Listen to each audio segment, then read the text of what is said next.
Halo teman-teman semua dimanapun berada yang pada saat ini sedang beribadah. Kembali dengan saya di channel Ariel Kurnedi. Pada kesempatan kali ini saya akan kembali untuk membahas buku pelajaran sekolah sahabat kita di kelas Cornerstone. Dan pada hari Sabat ini, pelajaran sekolah sahabat kita sudah tiba di pelajaran yang ke-8 dengan satu judul, Satu Kesatuan Bukan Cerai-berai.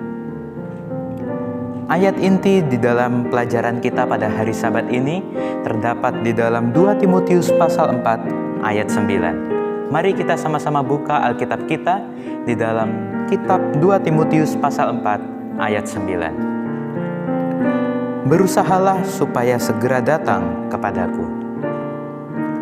Para sahabatku, di dalam buku Alfa dan Omega jilid 7 halaman 414 sampai 415 dikatakan, keinginan untuk kasih dan simpati ditanamkan dalam hati oleh Allah sendiri.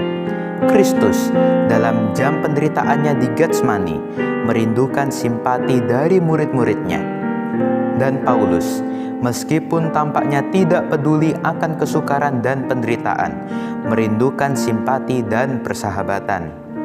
Kunjungan Onesiphorus membuktikan kesetiaannya pada waktu kesepian dan ditinggalkan, membawa kesukaan dan kegembiraan kepada seorang yang telah menggunakan kehidupannya untuk melayani orang-orang lain. Di bahagian apakah kamu tahu diceritakan tentang seseorang yang bernama Rabbi Naomi Levi.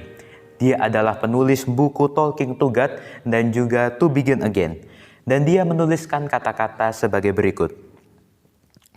Sebuah komunitas iman dapat menyediakan lebih daripada sekedar dukungan ketika kita membutuhkan pertolongan.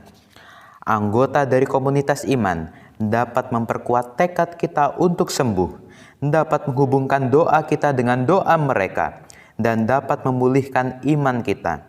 Mereka dapat menyelubungi kita dengan kasih dan kepedulian. Rabbi Naomi Levi juga menceritakan tentang seseorang pria, yaitu salah seorang dari komunitas imannya ataupun salah seorang dari persekutuannya yang bernama Mark. Mark ini adalah seorang pria yang mengalami depresi setelah dia menjalani operasi jantung. Dan dokter mulai khawatir apabila dia telah kehilangan kemauan untuk hidup.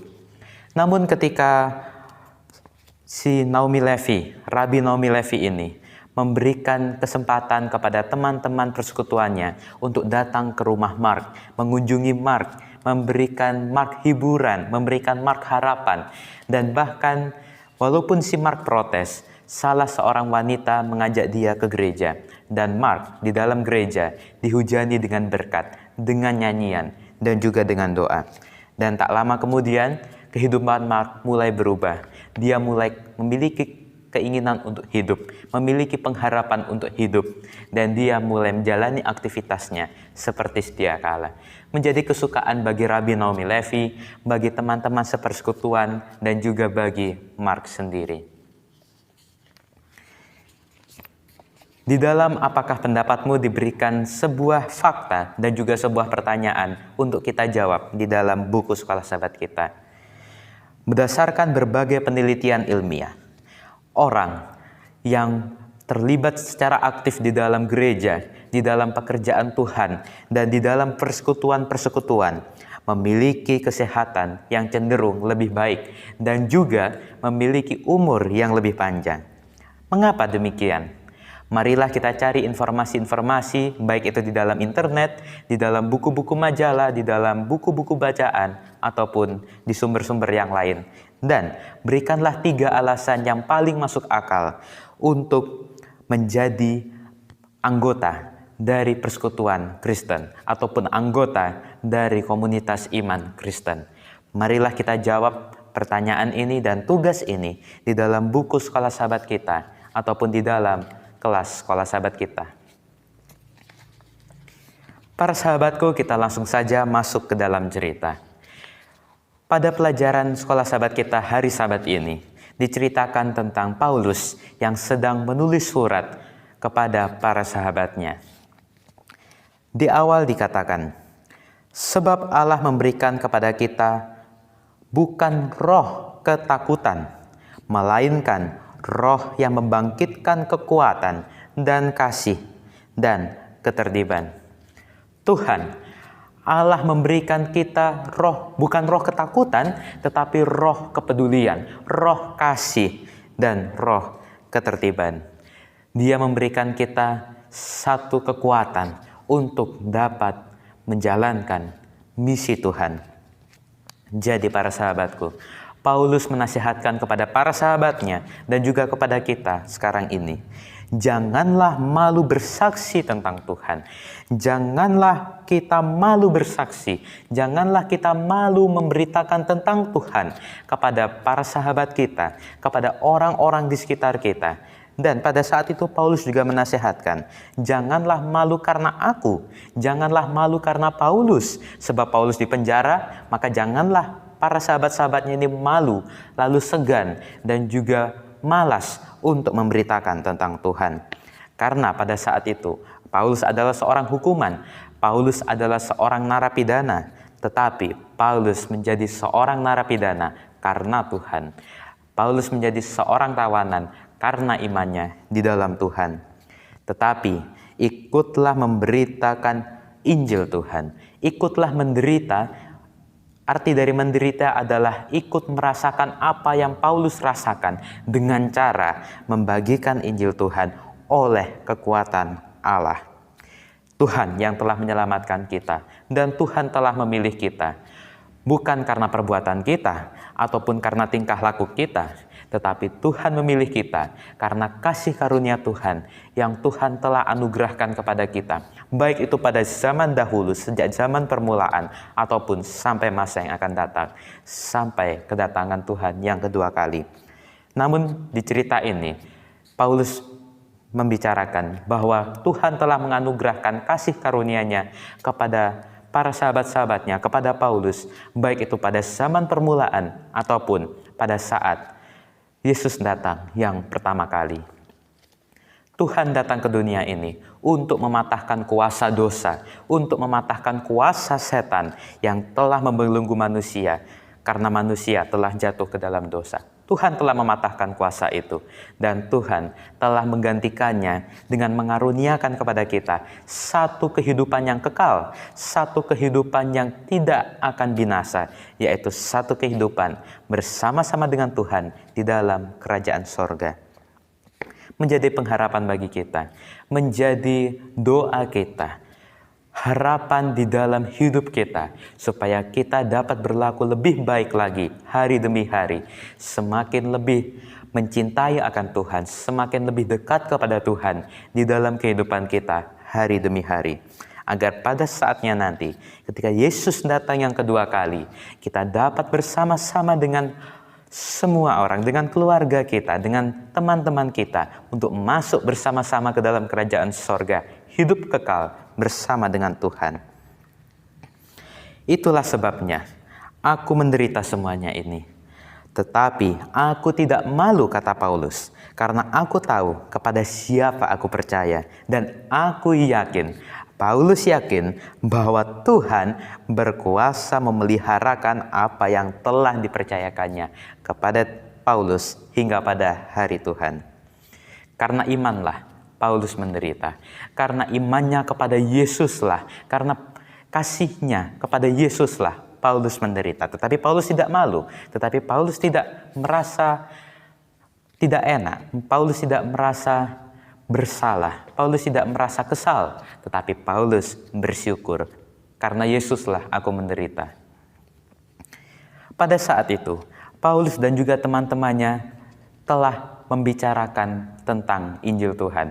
Paulus dan teman-temannya sudah saling berdiskusi, sudah saling memberikan pelajaran, dan Paulus memberikan nasihat agar apa yang teman-temannya, para sahabatnya dengar dari Paulus, itulah yang dapat menjadi pedoman bagi teman-temannya, bagi para sahabatnya itu, untuk dapat mengabarkan tentang Tuhan, untuk dapat menjadi pedoman tentang ajaran yang benar, tentang ajaran yang sesuai dengan firman Tuhan. Tetapi bukan hanya mendengar, tetapi melakukannya di dalam kehidupannya sehari-hari, di dalam kehidupannya sebagai orang Kristen. Dan peliharalah harta yang terindah. Apa itu? Yaitu kasih, misi yang Tuhan telah berikan kepada masing-masing kita untuk kita kerjakan. Itulah harta yang paling terindah yang Tuhan percayakan kepada kita. Dan kita harus pelihara itu. Dan kita usahakan itu. Kita kerjakan itu. Agar itu semua dapat menjadi kepujian dan kemuliaan kepada kita.